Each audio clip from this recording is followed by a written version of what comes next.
Pemirsa Intras TV, Dinas Lingkungan Hidup atau DLH Kota Padang mencatatkan hasil yang menggembirakan, dalam menghasilkan pendapatan asli daerah atau PAD Kota Padang, pada triwulan 1 tahun 2022. Pendapatan yang dihasilkan, melebihi target yang ditetapkan oleh Pemko Padang. Kepala Dinas DLH Padang Mairizon kepada Intras TV mengaku bersyukur atas kinerja bagus yang dihasilkan. Ia mengatakan, target di triwulan 1 yang ditetapkan oleh Pemko Padang sebesar 15% dari total target tahunan sebesar 25 miliar rupiah. Sementara realisasi target DLH Padang mencapai 15,99%. Ya, Dinas Lingkungan Hidup Kota Padang merupakan salah satu PAD atau salah satu OPD yang dibebankan untuk sebagai sumber PAD Kota Padang. Untuk tahun 2022, target yang diberikan kepada Dinas Lingkungan Hidup adalah sebesar 25 miliar, di mana sebenarnya berasal dari retribusi persampahan, retribusi pemakaman, distribusi pemakaian kekayaan daerah, laboratorium, dan terakhir adalah sedot tinja atau IPLT.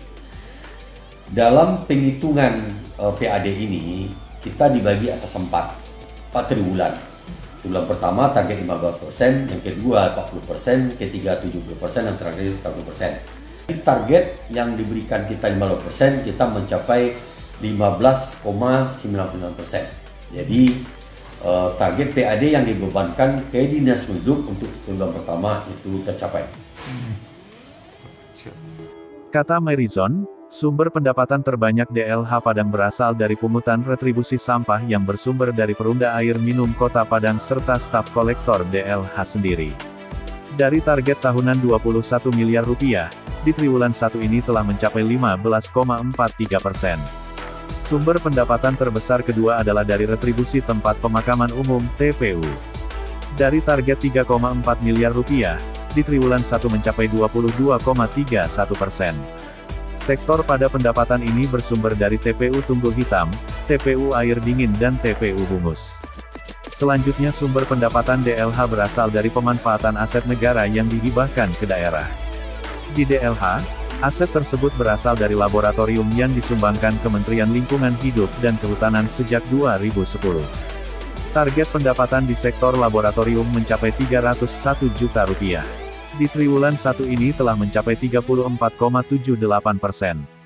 Labor DLH Padang ini juga dimanfaatkan oleh Provinsi Jambi dan Bengkulu, untuk meneliti sampel pencemaran lingkungan di daerah masing-masing. Di sektor terakhir pendapatan yang diterima DLH Padang adalah dari retribusi penyediaan fasilitas kakus. Sektor ini ditargetkan menghasilkan 207 juta rupiah, dengan capaian di triwulan 1 telah mencapai 18,6%. Sumber pendapatan berasal dari IPLT, penyedotan tinja warga, serta sarana WC umum di Imam Bonjol. Ia berharap, meskipun di triwulan 1 ini pencapaian DLH Padang menggembirakan, namun itu semua tidak membuat DLH lalai. Di triwulan berikutnya, mudah-mudahan juga bisa mencapai target.